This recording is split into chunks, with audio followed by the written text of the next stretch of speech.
before and at the same time, maitim po. Then, hindi po siya yung kayumanggi. Maitim po talaga. And uneven yung skin tone. And at the same time, mataba po talaga kasi yung both side ko, mother side and father side, tabain po talaga. Chubby, malaki yung braso, then ang taba-taba po ng bilbel, yung mga, meron kang baby fast pero hindi na baby, ang lalaki na. Before nga, naalala ko nung high school ako, tawag nila sa akin yung pigrolak.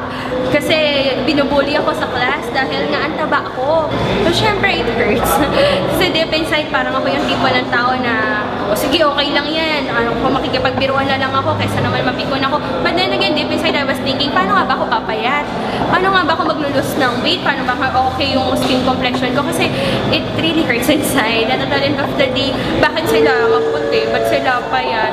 Kasi okay lang sana, hindi naman ganun kaputi, hindi naman ganun kapayat. Pero yung tipong hindi ka nakakahiyang tignan, medyo it's not pleasant kasi dahil ako, ang ano po talaga, obese yung term. Yung weight ko, hindi proportion din sa height ko back then. Nung na-introduce po sa akin tong Royal, sabi ko mukhang okay yung Gluta capsule. Kasi parang ito na yung yes, ito na yung hinihintay ko, ito na yata yung sagot sa matagal ko ng problema na maging okay yung skin. And at the same time, in terms of my health. Kasi upon researching, nakita ko din, nag-share sa akin na marami palang benefits ang Gluta. Then at the same time, nakita ko din po yung fiber rich. For colon cleansing siya. Tapos tinry ko po yun kasi napag-alaman ko na it will also help you to lose weight. So tinry ko po yung dalawa na yan. Yung Gluta, then at the same time yung fiber rich. Then I found out na sobrang bilis po nung effect niya sa akin.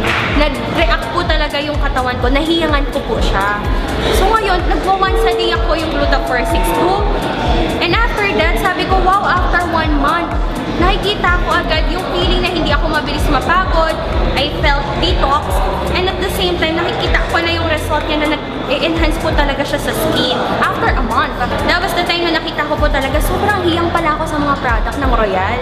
Siyempre, di ba, gusto ko nga din talaga mag-lose ng weight.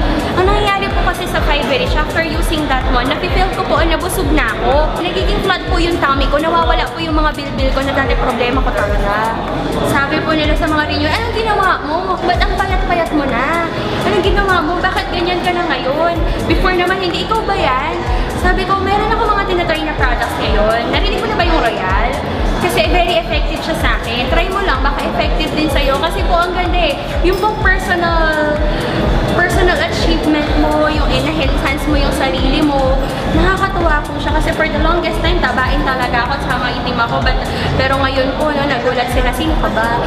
Kala nila before, nagbibiro lang ako sa mga picture ko. Kasi diba may mga ganyan, reunion, o yung connection, yung Facebook. Akala nila pinaphotoshop ko lang. But then when they see me personally, wow, anong nangyari? Anong ginamit mo? And that's a good opportunity for me to share Royal products. If it helped me, definitely it will help them also.